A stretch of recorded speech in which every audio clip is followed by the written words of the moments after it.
Hey, are you tired of taking it from the man? Are you showing up to that protest this weekend because you're super mad and you're going to be there with that sign that nobody could read because it was made so poorly? Let's talk about that for a moment. They don't have protest sign making classes in school. You know why? Because the man owns the schools and he doesn't want to hear about your drama. All right, that's enough of that. We start at the 99-cent store most of the time, am I right? 2 sheets of white paper, nice and big, 50 cents a pop, I believe it is. Might I suggest to you that your cause is worth more than $1? Okay, upgrade a bit to the foam core. I believe it's $1 a sheet.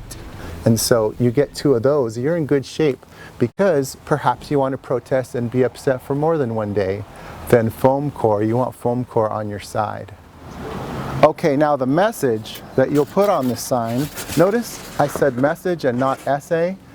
I would say 3 to 5 words is maximum impact. You just want to make it to the point. Whether you're that homeless dude on the side of the road, or you run in that lemonade stand, or you are that protester, less is more. Let's do some quick examples here. Here's a bad sign for you. A good sign. Bad sign, good sign. Now check this out a little closer. You're going to get the lemonade, all right? This is a 1-2 punch. Look at this cute little sign. A masterpiece of advertising. Let's say a friend of yours has been wrongfully accused of masterminding a string of murders. No one has time to read all that. Keep it simple. Okay, now Sharpie markers are great if you're going to be tagging a bathroom. We're not doing that today. What you want is a simple brush. These are like $1 at Ace Hardware. And then a little bit of paint, water-based paint. Be sure to stir it because water floats to the top while the sediment, colorful stuff goes to the bottom. Mixing it will cure that problem. What you'll do is with a pencil, do some basic sketching of the words here. Something that you're going to go over in a second.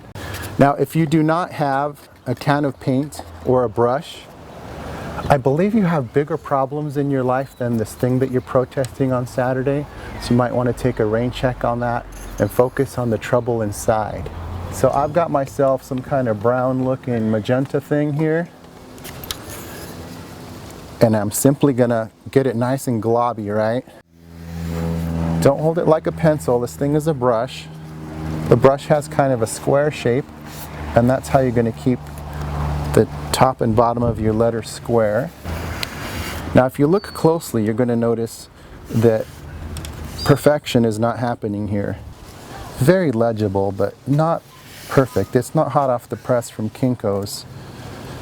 But you know what? That crooked font says, I'm passionate, man.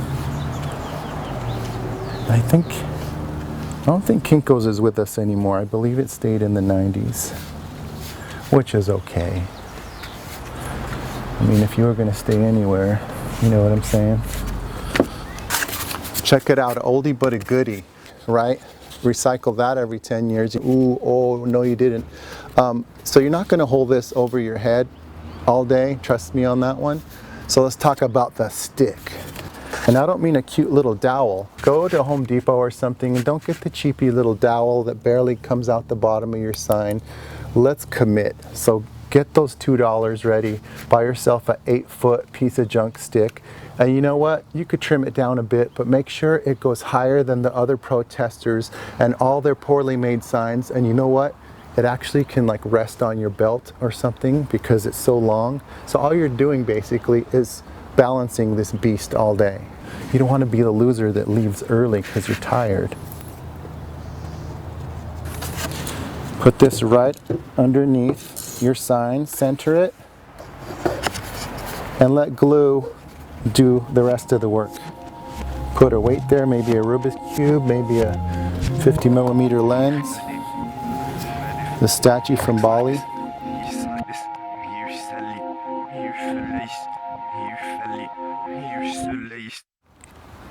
The other day I'm in LA somewhere pumping gas into my car and this dude walks up to me and I'm thinking, oh no, here we go. And he says to me, kind of in a sales pitch voice, "Say man, can you spare anything between $25 and $100? And I laughed. I wasn't expecting that. It was funny. So I gave him some cash.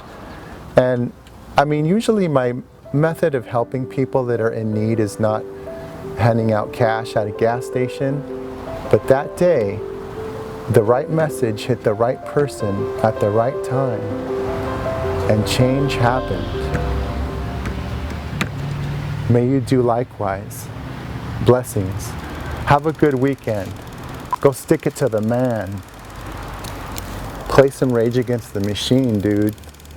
Big time.